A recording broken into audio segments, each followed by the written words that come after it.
So, demons. A few months ago, I made a video about the ranks of angels in medieval theology. People seemed to like the video, and I enjoyed making it. When it was finished and the video was published, I turned my attention to the next obvious topic: demons, the angels' fallen counterparts. I quickly found that while the theology surrounding angels was quite consistent in the medieval church, due to the widespread acceptance of pseudo-Dionysiuses on the angelic hierarchy, this was not so true for demons. There was some agreement, of course. Many demonic names pop up in some theological treatises or occult grimoires, and the idea that demons were fallen angels was and is universally accepted. But the structure of hell's inhabitants varied from work to work.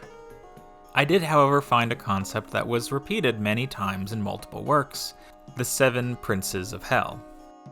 Like with the angelic hierarchy, the 7 princes aren't biblical. Instead, they developed organically through the Middle Ages.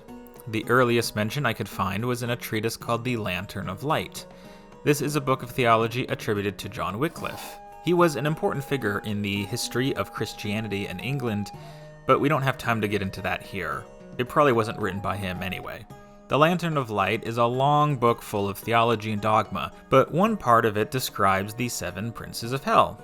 Each one is linked to one of the 7 deadly sins: pride, greed, wrath, envy, lust, gluttony, and sloth. We'll use the Lanterne of Light, as well as a few works inspired by it, as a framework in discussing the 7 princes of hell.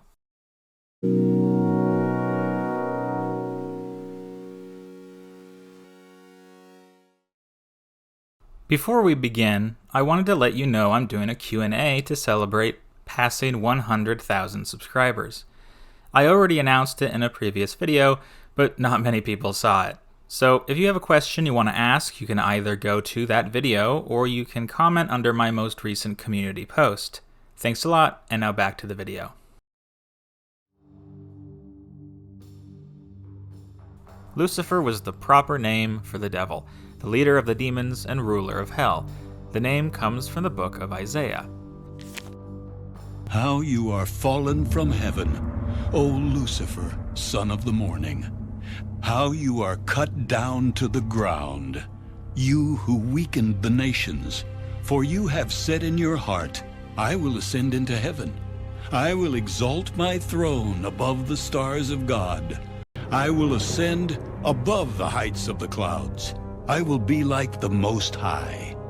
Yet you shall be brought down to Sheol, to the lowest depths of the pit.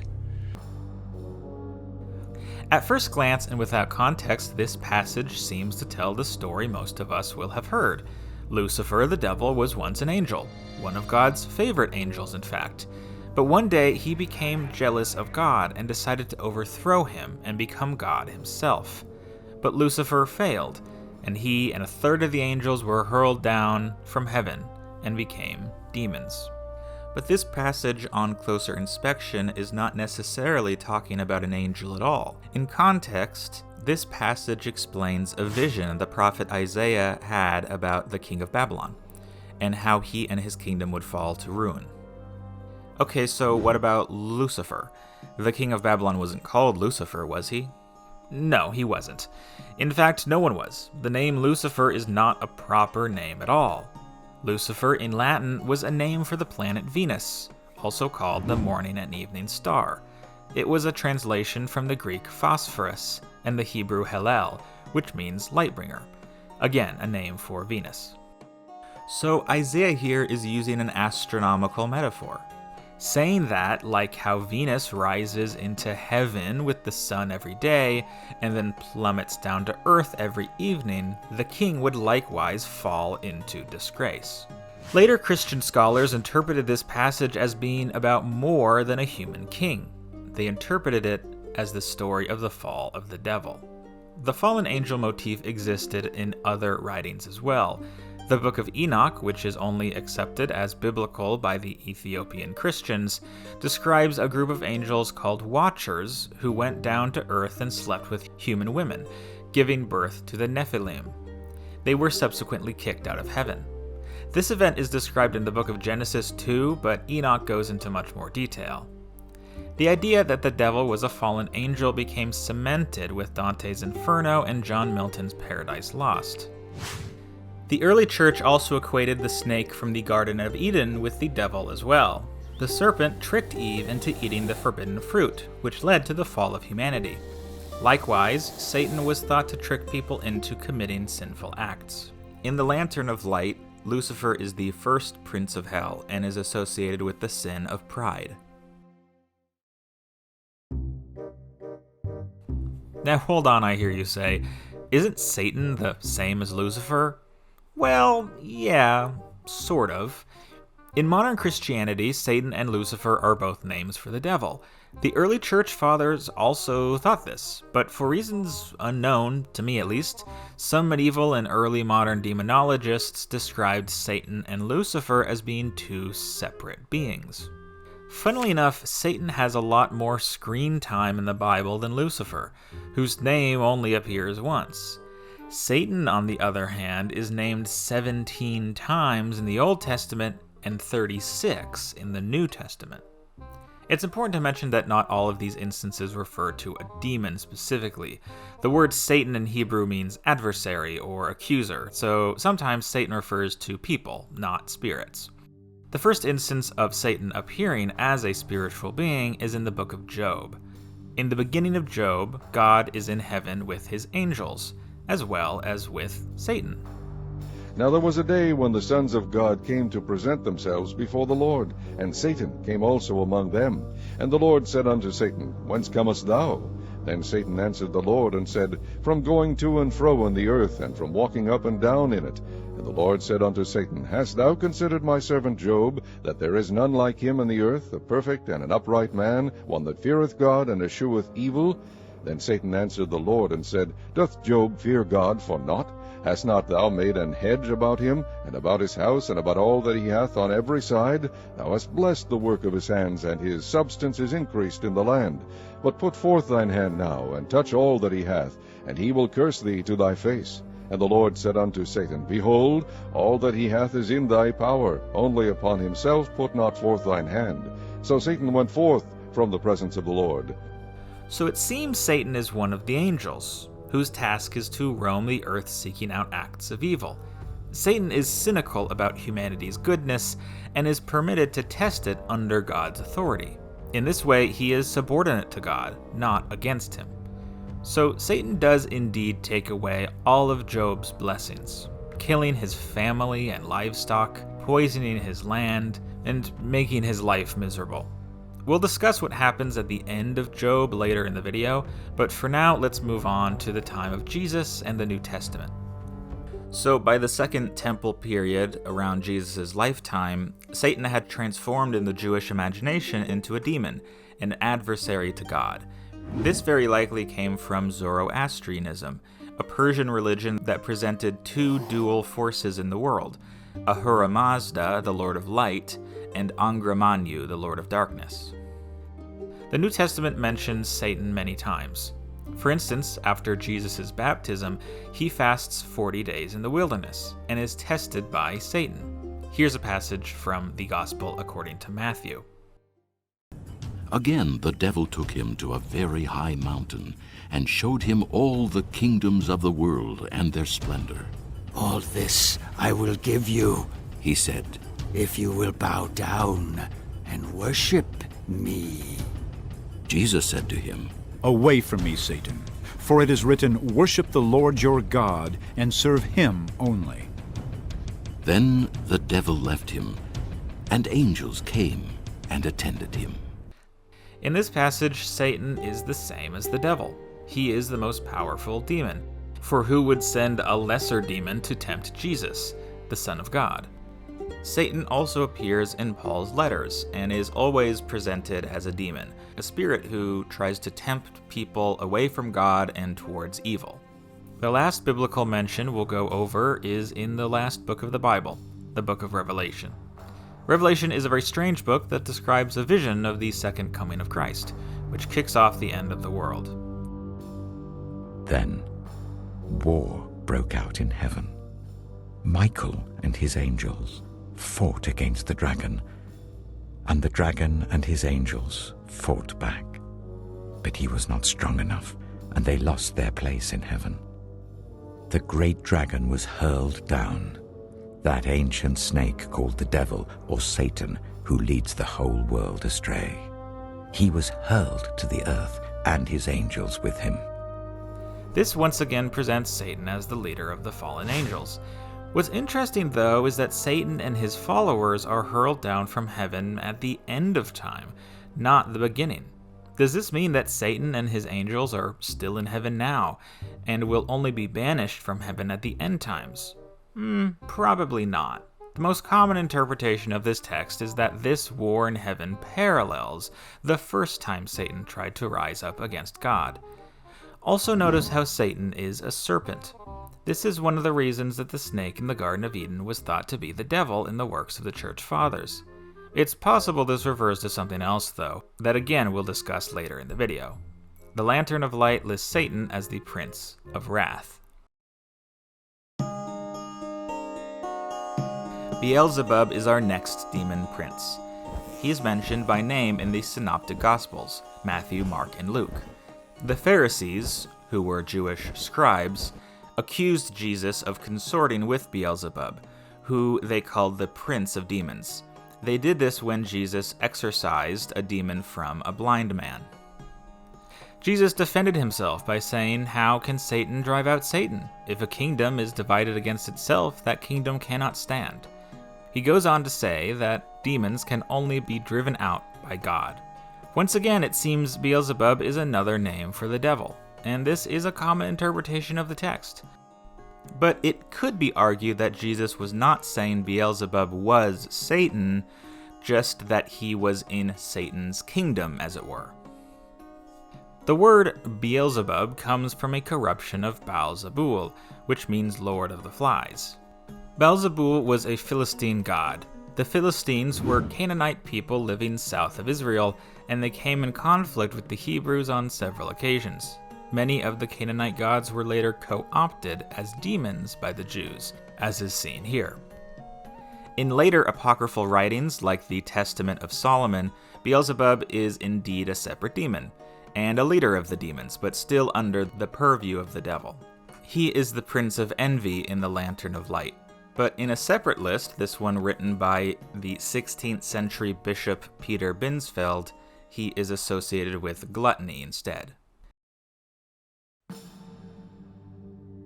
Abaddon, also known as Apollyon in Greek, is the next demon on our list. His name means destruction. In the Old Testament, the name refers not to a being, but a place. Abaddon is the bottomless pit, a place of death and punishment. It is often mentioned along with Sheol, which is the underworld, the land of the dead in Judaism. But along with being a place, Abaddon is sometimes a creature, like in Job, where Abaddon as well as death are personified together. Whence then cometh wisdom, and where is the place of understanding? Seeing it is hid from the eyes of all living, and kept close from the fowls of the air. Destruction and death say, We have heard the fame thereof with our ears. God understandeth the way thereof, and he knoweth the place thereof. For he looketh to the ends of the earth, and seeth under the whole heaven, to make the weight for the winds, and he weigheth the waters by measure. By the writing of the New Testament, it seems that Abaddon's personhood has been well established. In Revelation, Apollyon is called the Angel of the Abyss, who leads an army of demons to torture anyone who does not have the seal of God on their foreheads. In this context, it's somewhat difficult to tell if Apollyon is an angel of judgment, punishing people under God's orders, or if he is indeed a demon. Medieval demonologists clearly thought the latter. He is the Prince of Sloth in the Lanterne of Light. Mammon is called the Prince of Greed. He embodies the temptations and pitfalls associated with material wealth and worldly possessions.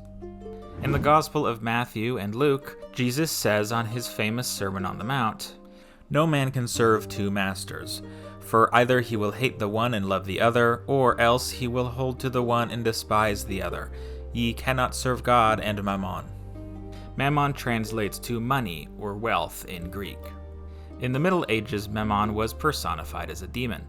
Mammon was also equated to the Greek god Plutus, who was a god of precious metals.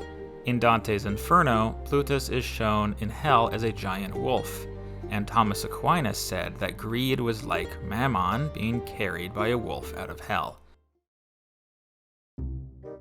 Belphegor is a distortion of Baal Peor, who was another Canaanite god, worshipped by the Moabites. Here's a passage from the book of Numbers. While Israel was staying in Shittim, the men began to indulge in sexual immorality with Moabite women, who invited them to the sacrifices to their gods. The people ate the sacrificial meal and bowed down before these gods. So Israel yoked themselves to the Baal of Peor, and the Lord's anger burned against them. Belphegor became a popular demon in the late Middle Ages and Renaissance. He's featured in the Lesser Key of Solomon, John Milton's Paradise Lost, and Machiavelli even wrote a novella all about him. The Lanterne of Light says he is the Prince of Gluttony, but Binsfield disagreed, writing that he was in charge of the sin of sloth instead. In Kabbalah, a system of Jewish mysticism, Belphegor is depicted as a demon of innovation and invention, enticing humans with shortcuts that promise easy success but ultimately lead to ruin. This depiction, I think, lends credence to Binsfield's opinion. Asmodeus is actually the only demon explicitly mentioned in the Old Testament. Satan was originally an angel, Belphegor was a Moabite god, Lucifer an astronomical metaphor, and Abaddon the bottomless pit. Now, I say Asmodeus is in the Bible, but that's only half right. You see, there isn't one accepted version of the Bible. The Catholics and Orthodox have a longer Bible than the Protestants. The reason for this is a long story, but there's a section of the Old Testament called the Apocrypha. The Catholics call these books deuterocanonical and accept them as scripture, while Protestants do not. So Asmodeus appears in one of these books, the Book of Tobit. Tobit tells the story of a young woman named Sarah, whose many suitors have all mysteriously lost their lives on their wedding nights. It's revealed that a demon named Asmodeus is the cause, and so God sends an angel named Raphael to help. Raphael goes to a man named Tobias, son of Tobit, and accompanies him on a journey. On the way they catch a fish, and Raphael tells Tobias that he can burn the heart and liver of the fish, and that will expel demons. When Tobias arrives at his destination, he meets and falls in love with Sarah. He then drives Asmodeus out of town as Raphael had shown him, and Tobias and Sarah are married. In the Jewish Talmud and the Testament of Solomon, Asmodeus was said to be the chief of the demons. Solomon conjured and commanded him to help build the Jewish temple. This whole notion of a person being able to summon and control a demon is the basis for the magic in many medieval and Renaissance grimoires. So if you've been keeping count, you're expecting that we're done here. 7 demons, 7 princes, 7 deadly sins. But we actually have one extra demon to cover. I've been primarily using the Lanterne of Light as my basis for the list of demons, but I've also mentioned Peter Binsfeld's list as well. His list doesn't include Abaddon at all, and replaces him with Leviathan.